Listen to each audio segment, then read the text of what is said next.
தேர்தல் நெருங்கி வர வர இது போன்ற விஷயங்கள் வெளியில வர 888 கோடி சர்வசாதாரணமா போயிருச்சு. இன்னைக்கு முதல்ல மோடஸ் ஆப்பராண்டின்னு சொல்லுவோம், ஊழல் நடப்பது எப்படி அப்படிங்கிறதுக்கான எல்லாத்தையும் 150 கேண்டிடேட், அவங்க கொடுத்த லஞ்சம், யாருக்கு அந்த பணம் போச்சு, அது யாருக்கு ஹவாலாவாச்சு, யார்கிட்ட யாருக்கு வந்தது, எல்லாமே எந்த வங்கி கணக்குக்கு போனதுன்னு அந்த முதல்ல அவங்க எடுத்துட்டாங்க, கொடுத்துட்டாங்க.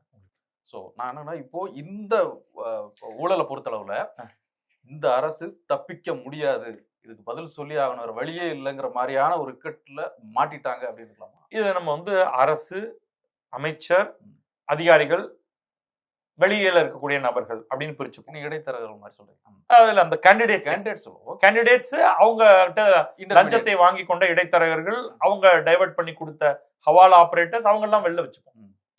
இப்ப ஒரு அரசு இந்த இதனாலெல்லாம் ஆட்சியை விட்டு விலகெல்லாம் போறதில்லை, ராஜினாமா பண்ண போறதில்லை, அதெல்லாம் ஒன்றும் நடக்க போறதில்லை.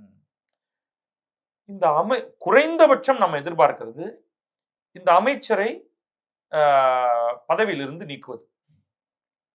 அது மாரல் ரெஸ்பான்சிபிலிட்டி. நம்ம கேட்போம் அவங்க செய்யறாங்களா இல்லையாங்கிறது அடுத்து.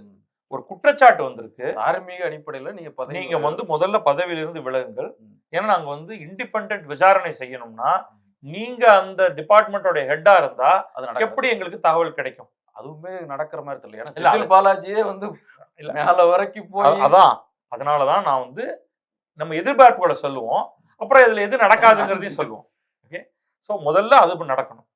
KN நேரு உடனடியாக பதவி விலக வேண்டும், அவரை முதல்வர் பதவியிலிருந்து நீக்க வேண்டும், நீக்கிவிட்டு இன்னொரு அமைச்சரை அந்த துறைக்கு போட்டு உடனடியாக ஒரு டாஸ்க் போர்ஸ், கரூருக்கு டாஸ்க் போர்ஸ் அனுப்புறோம்ல, நம்ம அனுப்புங்க இங்க டாஸ்க் போர்ஸ், அவங்க எல்லாத்தையும் பிரிச்சு போட்டு அனலைஸ் பண்ணி கம்ப்ளீட்டா குற்றம் இருக்கே இல்லை, அவரை மீண்டும் நீங்க குற்றம் இல்லைன்னா மீண்டும் கொண்டு வந்துருக்கு.